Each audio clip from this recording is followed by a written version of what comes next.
Assalamualaikum warahmatullahi wabarakatuh. Perkenalkan, kami dari Teknologi Sensata Angkatan 2022, kelas ofisial statistik A2 dari kelompok 2.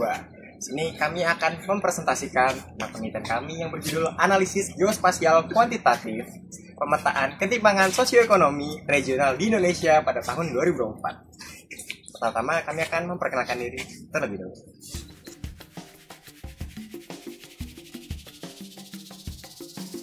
Isu utama dari penelitian ini adalah ketimpangan pembangunan antar wilayah, meskipun desentralisasi fiskal sudah diterapkan. Nah, ketimpangan ini terlihat dari PDRB, pengeluaran per kapita, kemiskinan, pendidikan, dan angka harapan hidup antar provinsinya. Secara spasial, wilayah barat terjadi maju dibanding wilayah tengah dan timur, meskipun wilayah tengah dan timur memiliki sumber daya alam yang melimpah seperti Kalimantan dan Papua. Nah, untuk itu kami menggunakan regresi linear berganda untuk menganalisis faktor-faktor penyebab kemiskinan yang paling dominan. Penelitian ini bertujuan untuk pertama, memetakan ketimpangan sosial ekonomi antar provinsi di Indonesia pada tahun 2024. Kedua, menganalisis faktor-faktor yang mempengaruhi tingkat kemiskinan. Dan yang terakhir, mengidentifikasi pola dan kelompok provinsi yang menjadi prioritas untuk pembangunan.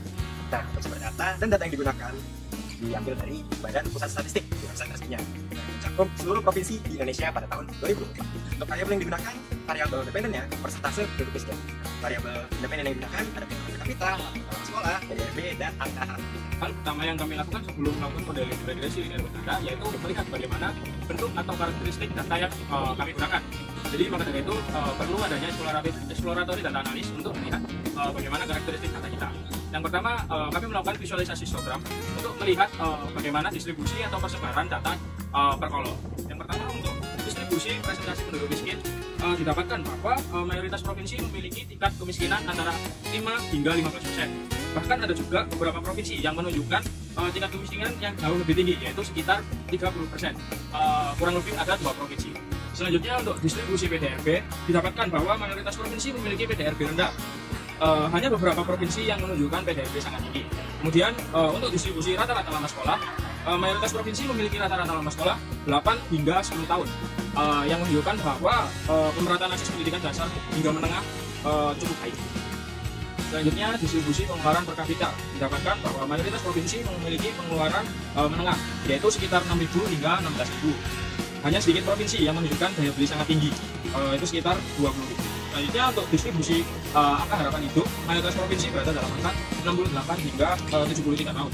Ini mengindikasikan bahwa layanan kesehatan relatif merata. Selanjutnya, kami juga melakukan visualisasi lab untuk mengetahui bagaimana korelasi antar variabel.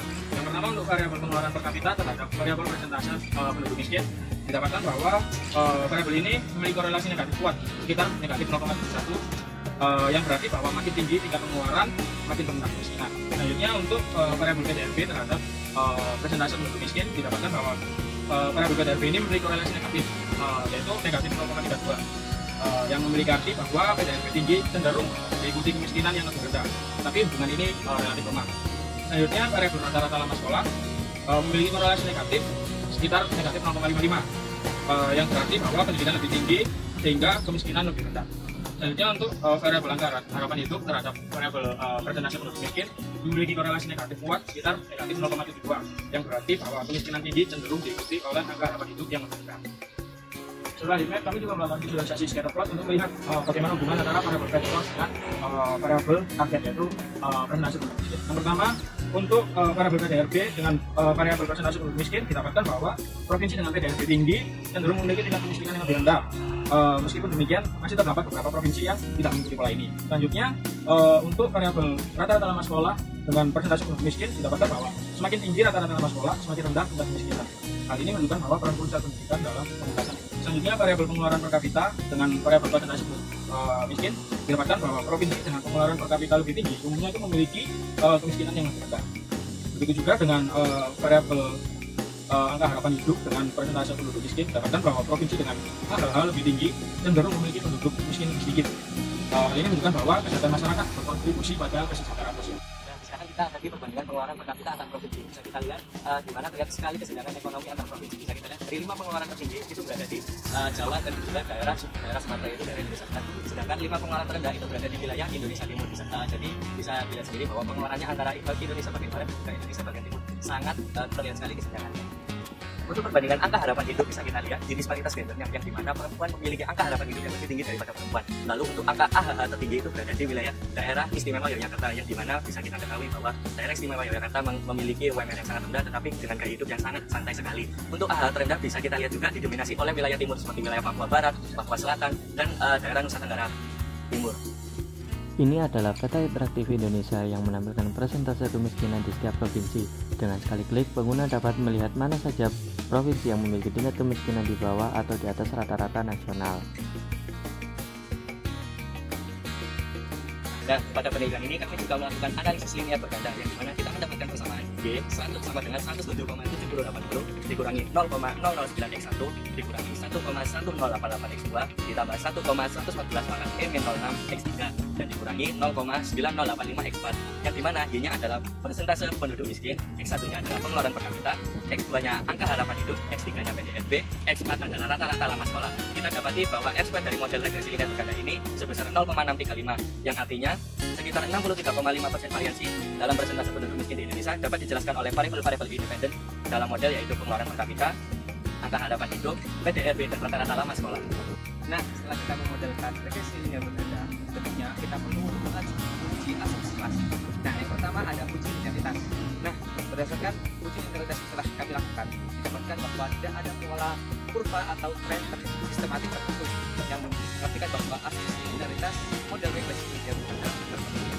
Selanjutnya, ada uji homosigen dan diversitas, yang dimana tujuannya yaitu mendeteksi adanya heterosigenaritas dengan menggunakan uji agar dihasilkan PKLUS 1,77265 yang mengartikan bahwa gagal menolak atau tidak ada bukti signifikansi adanya heterosigenaritas. Oke, selanjutnya ada juga uji autokorelasi yang kita menggunakan uji interesprit concept yang dimana kita mendapatkan nilai statistik BB bisa 1,6 yang mengartikan bahwa tidak ada indikasi untuk korelasi kuat residual yang dimana asumsi independensi residual tersebut. Selanjutnya ada uji normalitas. Kita menggunakan uji Shapiro-Wilk yang dimana tujuan uji ini adalah untuk memastikan residual berdistribusi normal. Kita mendapatkan hipotesa besar 0,4 yang dimana R0 diterima yang berarti bahwa residual model regresi terdistribusi normal atau asumsi normalitas. Nah, ujian lain adalah uji probabilitas. Kita menghitung dari 4 variabel X yang kita gunakan, semuanya berdasarkan kurang dari 10, yang mengartikan bahwa uji probabilitas terpenuhi. Dari penelitian yang kami lakukan, kita dapat mengambil beberapa kesimpulan dan juga kita mendapatkan insight yang baru. Yang pertama, bisa kita lihat dari pola pertimbangan sosial di antara provinsi yang ada di Indonesia. Bisa kita lihat kalau di map seperti ini, bahwa wilayah Indonesia, provinsinya di makin bagian timur itu tingkat persentase miskinnya itu makin tinggi, seperti Papua, NTT, dan juga Maluku. Kemudian akan makin baik atau akan makin rendah ya, tingkat persentase miskinnya itu saat kita menuju ke barat. Contohnya seperti Sumatera, kemudian di Kalimantan, kemudian di Jawa, dan lain-lainnya. Tentunya hal ini sangat menunjukkan ketimpangan sosial di daerah timur dan barat. Kemudian kita juga melihat ketimpangan antara gender, adanya disparitas gender antara laki-laki dan juga perempuan di hampir semua wilayah. Kalau kita lihat di dalam data yang kita saksikan, data perbandingan antara angka harapan hidup laki-laki dan perempuan, kita bisa lihat bahwa semua gender perempuan memiliki angka harapan hidup yang lebih tinggi.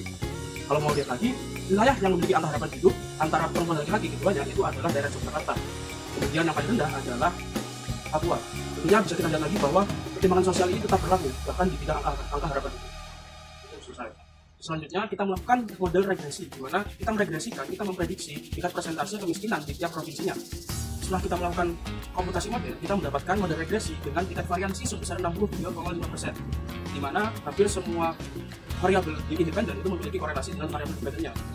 Variabel PDRB atau produk domestik regional bruto memiliki korelasi yang paling rendah di angka min 0,32. Artinya pertumbuhan makroekonomi itu tidak terlalu berpengaruh terhadap persentase penduduk miskin yang ada di Indonesia. Setelah kita melakukan model, kita melakukan validasi apakah model yang kita miliki itu model yang baik atau tidak. Kemudian setelah kita melakukan validitas tadi, kita mendapatkan bahwa semua uji asumsi klasik linear itu terpenuhi, mulai dari multikoliniaritas, homoskedastisitas, linearitas, dan juga normalitas. Artinya, model regresi yang kita miliki itu sudah baik dan bisa menjadi patokan untuk memprediksi persentase tingkat kemiskinan yang ada di Indonesia. Setelah banyak analisis yang kami lakukan, tentunya ada beberapa saran yang sekiranya dapat kita berikan kepada pemerintah. Yang pertama, tentunya pemerintah harus melihat bahwa terdapat ketimpangan sosial tadi. Bagaimana caranya? Ada beberapa cara yang mungkin bisa kita usulkan. Yang pertama adalah monitoring secara media sosial. Jadi pemerintah bisa melihat titik mana atau daerah mana yang benar-benar membutuhkan bantuan untuk merendahkan persentase kemiskinan tadi. Kemudian pemerataan fasilitas juga tentunya perlu. Fasilitas di bidang apa saja? Hampir semua fasilitas itu diperlukan, misalnya di bidang pendidikan, di bidang entertainment, dan banyak lagi. Kemudian pemerataan pembangunan, entah di bagian barat maupun di bagian timur, itu sangat diperlukan untuk merendahkan tingkat persentase kemiskinan tadi. Mungkin itu saran dari kami. Terima kasih banyak telah mendengarkan beberapa hal yang kami telah sampaikan. Kami akhiri. Wassalamualaikum warahmatullahi wabarakatuh.